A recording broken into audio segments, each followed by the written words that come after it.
Hello everyone. तो सांग मैंने आज मुझे नहीं गोटे बहुत यमी आ डेलीशियस रेसिपी से ट्राए करने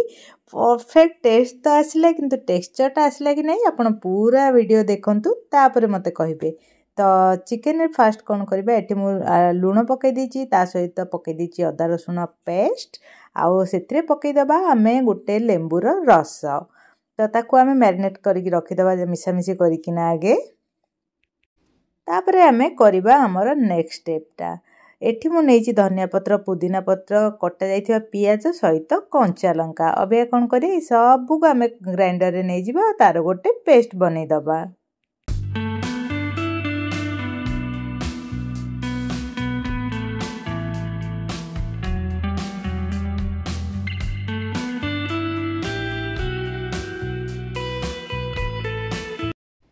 तापर एठी नहीं जाइछि म गोटे बाउल सेथिरे आमे नै जिबा दही माने फ्रेश दही खटा हे नथिबो आउ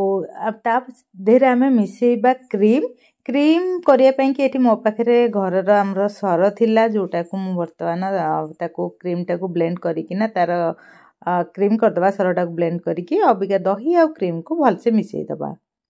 आपण मार्केट वाला क्रीम भी एठी यूज करि पारंती। एतको पकई सला परे आमे को करबा जो हम ग्रीन पेस्टटा बनैथिले सेटा को भी आदरे काढी दबा। खाली सेतिक तो कले हबनी तादरे मिसे दबा आमे किछि गुंड मसला एठी कस्तूरी मेथी ता सहित हमर पेपर पाउडर माने गोलमरिच गुंड चाट मसला आउ चिकन पाउडर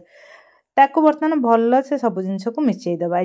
गुंड मसला तक नहीं कि अबिया से छोट छोट जगह ताको मैरिनेट करिया पई कि जगह हबनी तेनु मटे गोटे बड़ जगह नहीं जाइछि आपण केतिके क्वांटिटी रे बनाउछन सेही अनुसार आपण बनैबे। अबिका हमर से जो चिकन गुडा को थिला एई ग्रीन पेस्ट जोथरे हमें दही आ क्रीम पकईथिले ताको गोळेई मिसई की रखी दबा केति समय मैरिनेट होबा पई कि ताको आधा घंटा 45 मिनट मैरिनेट पे छाड़ी सारा पर एठी मु नौची गोटे पैन आपण जदी ग्रिल करिया पई एक्चुअली दरकार जदी ग्रिल थिबो ग्रिलर आपण पाके ताको यूज करिवे।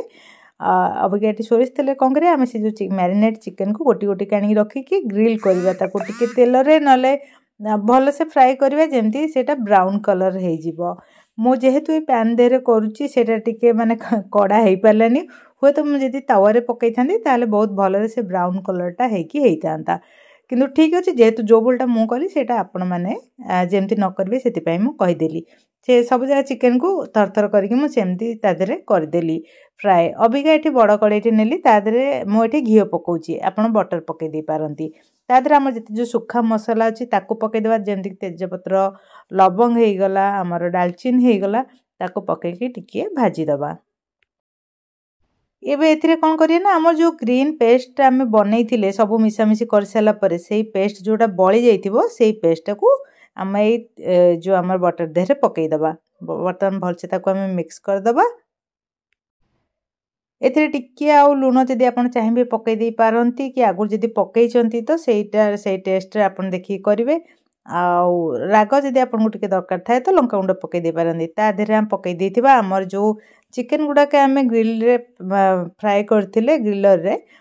सेटा को आनी कि तादरे पकई दबा टिके समय फुटिया पई कि छाडी दबा तादरे पकई दबा धनिया पत्र छोट छोट करके ता सहित आ टिके कस्तूरी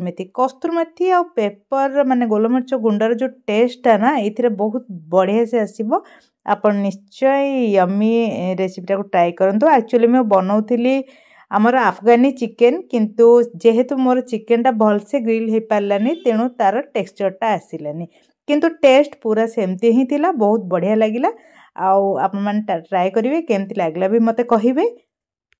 आपण भात संगे खाइ पारंती रुटी संगे भी खाइ पारंती। पुन देखाबा गोटे नुवा वीडियो रे बाय बाय।